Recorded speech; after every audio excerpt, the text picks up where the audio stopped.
Dance रानियों की जीत से शाह हाउस खुशियों में झूम उठा, मगर अनुपमा के दिल में मां होने का दर्द और राही के फैसले की कसक जाग उठी। क्या इस जश्न में अनुपमा सच में खुश रह पाएगी या फिर जीत के साथ उसकी मां की हार भारी पड़ जाएगी?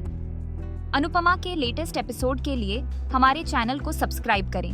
आज के एपिसोड की शुरुआत में लीला आरती करके डांस रानियों का स्वागत करती है। घर में खुशियों का माहौल होता है। लीला खुश होकर डांस रानियों को अंदर आने के लिए कहती है। अनुपमा ट्रॉफी और इनामी रकम भगवान को सौंपती है और कहती है कि सब आप ही का दिया हुआ है। वह कहती है कि मुझे अभी भी यकीन नहीं हो रहा कि हमने यह जीत हासिल की है। उसी दौरान मोहल्ले की औरतें आती हैं और अनुपमा से कहती हैं कि तुम्हारी वजह से हम भी मशहूर हो गए हैं। तुम्हारी जीत की खुशी में मोहल्ले वालों ने पार्टी रखी है और उसमें तुम्हें आना है। लीला तंज करते हुए कहती है कि आज मोहल्ले वाले तानों की जगह खाना कैसे खिला रहे हैं। अनुपमा उन्हें यकीन दिलाती है कि वह पार्टी में जरूर आएगी। अनुपमा सबका शुक्रिया अदा करती है कि उन्होंने उसे वोट दिया और इतना प्यार दिया। इसके बाद भारती भावुक हो जाती है। अनुपमा उसे संभालती है। भारती अनुपमा का शुक्रिया अदा करती है और कहती है कि अगर आप न होती तो हम सब यह सपना न तो देख पाते और न ही पूरा कर पाते। भारती मनोहर जी का भी शुक्रिया अदा करती है और कहती है कि आपने बिना गुरु दक्षिणा लिए हमारी डांस रानियों के हुनर को निखारा है। मनोहर जी कहते हैं कि हमें गुरु दक्षिणा मिल चुकी है। शिष्य जब अपने काम में कामयाब होता है तो गुरु के लिए वही सबसे बड़ी गुरु दक्षिणा होती है। तुम सबने हमें बामकसद बना दिया है। भारतीय डांस रानियों का भी शुक्रिया अदा करती है कि उन्होंने उसकी सर्जरी के लिए इतनी मेहनत की है। अनुपमा कहती है कि हम सब एक परिवार हैं। जसप्रीत भारती से कहती है कि अब रोना बंद करो और जल्दी से बेस्ट अस्पताल देख लो ताकि हम तुम्हारा इलाज करा सकें। अनुपमा भी भारती को हौसला देती है कि अब वह अपने पैरों पर खड़ी होकर उनके साथ डांस करेगी। अनुपमा कहती है कि हमारा सपना सिर्फ मुकाबला जीतना नहीं था, उससे बड़ा सपना तुम्हें अपने पैरों पर खड़ा देखना था। इस मुकाबले में हिस्सा लेने की वजह तुम ही थी।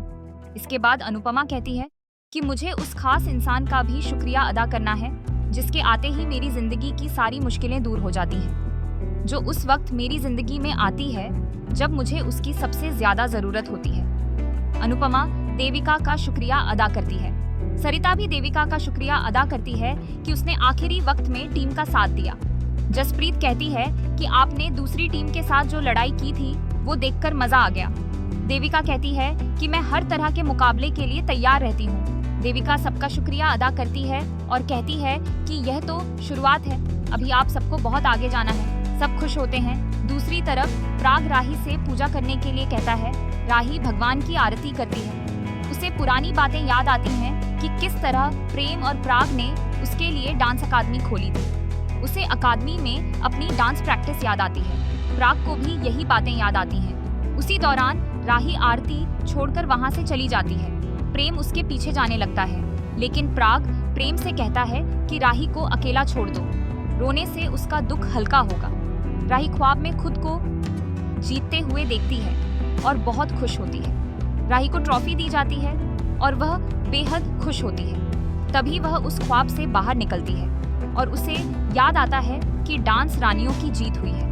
वह दुखी होकर रोने लगती है। दूसरी तरफ अनुपमा अनुज को तस्वीर में ट्रॉफी दिखाती है और अनुज से कहती है कि आपकी अनुपमा जीत गई है। अनुपमा को राही का फैसला याद आता है कि वह डांस अकादमी बंद कर रही है। राही की बातें याद करके अनुपमा दुखी हो जाती है।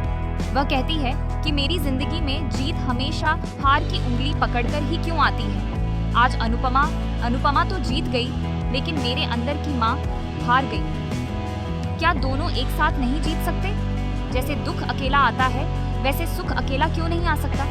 अनुपमा कहती है कि देविका भी सही कह रही है। इस जीत पर सबके साथ मेरा भी हक है। मैं सबके साथ जश्न मना रही थी, लेकिन बार बार राही का चेहरा मेरे सामने घूमता है। पता नहीं राही क्या कर रही होगी। शायद वह रो रही होगी और मुझ पर गुस्सा हो रही होगी।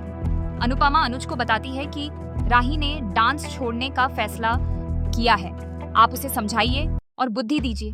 अनुपमा भावुक होकर कहती है कि माँ का दुख मेरे अकेले का है, लेकिन जीत की खुशी पर सबका अधिकार है। अनुपमा सबके साथ पार्टी करने का फैसला करती है। इसके बाद अनुपमा मंदिर में ट्रॉफी रखती है और देविका के साथ मोहल्ले की पार्टी में जाने का फैसला करती है। तभी पाखी आती है और ताना मारती है कि उम्र का लिहाज कर लो। जितनी पार्टी आप इस उम्र में कर रही हो उतनी पार्टी तो लोग जवानी में भी नहीं करते। क्या पूरे महीने आपकी पार्टी ही चलने वाली है? ये सुनकर देविका और अनुपमा हंसने लग जाती है। पाखी हैरान हो जाती है और कहती है कि क्या जीत की खुशी में आप पागल हो गई हो?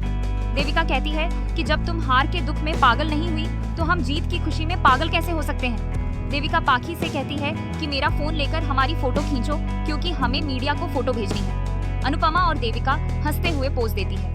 जसप्रीत पाखी से कहती है कि जलो मत कुछ सीखो। पाखी झलकर कहती है कि 3 बेटियों को हराकर क्या आपको दुख नहीं हो रहा? आप कैसी माँ हो? अनुपमा करारा जवाब देती है कि मैं भी पूछ सकती हूँ कि मेरी 3 बेटियाँ अपनी माँ की जीत पर खुश नहीं हो सकती, तो तुम कैसी बेटियाँ हो? तीनों पूरी तरह जलनोर हो। अनुपमा पाखी से पूछती है कि तुम बेटी के तौर पर खुद को कितने नंबर दोगी? पाखी पूछती है कि आप कितने दोगी? अनुपमा साफ कहती है कि मैं तुम्हें 0 नंबर दूंगी। देविका हंसती है। अनुपमा कहती है कि मुझे तो मेरी औलादों की वजह से रोने की आदत पड़ गई है, लेकिन मैं भगवान से यही प्रार्थना करूंगी कि पाखी जैसी निकम्मी, नाकारा, खुदगर्ज, बदतमीज और झूठी औलाद किसी को भी मत देना। पाखी गुस्से में कहती है कि यह बात माँ की हो रही है।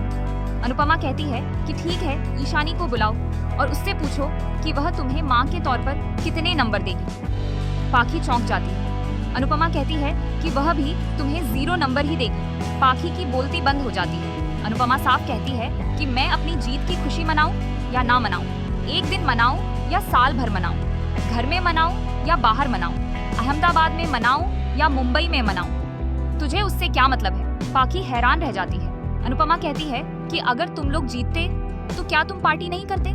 क्या तुम लोग अपनी माँ की हार पर दुखी होते? बल्कि तुम लोग तो अपनी माँ से जमीन पर नाक रगड़कर माफी मंगवाते और उसमें खुश होते। देविका सहमत होती है। अनुपमा कहती है कि बेटियों की हार का दुख मुझे है, लेकिन मैं उस दुख को अपनी जीत की खुशियों पर भारी नहीं पड़ने दूंगी। मैं अपनी टीम के साथ खुशियां मनाऊंगी। अगर तुम्हें हमारी खुशियों में शामिल होना है तो हो सकती हो, लेकिन अगर ऐसे मुंह बनाकर ताने मारने हैं तो अपने कमरे में चली जाओ।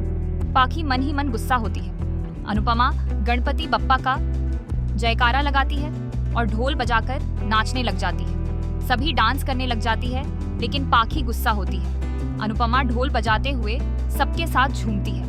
पाखी ख्याति को वीडियो कॉल करके अनुपमा को दिखाती है और कहती है कि मम्मी कोठारियों की हार का जश्न मना रही है।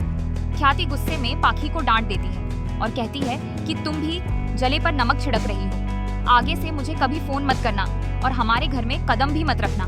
ख्याति फोन काट देती है। अगली सुबह अनुपमा गणेश जी की आरती करती है। सभी खुश होते हैं, लेकिन तो परेशान होता है। अनुपमा गणपति बप्पा का जयकारा लगाती है और इसी के साथ एपिसोड खत्म हो जाता है। अगले एपिसोड में देखने को मिलेगा कि अनुपमा सबके साथ गणेश विसर्जन करती है और सभी डांस करते हैं। दूसरी तरफ गुंडे तोशु को पीटते हैं और पैसे मांगते हैं। तोशु दौड़ते हुए अनुपमा के पास आता है और बचाने की गुहार लगाता है।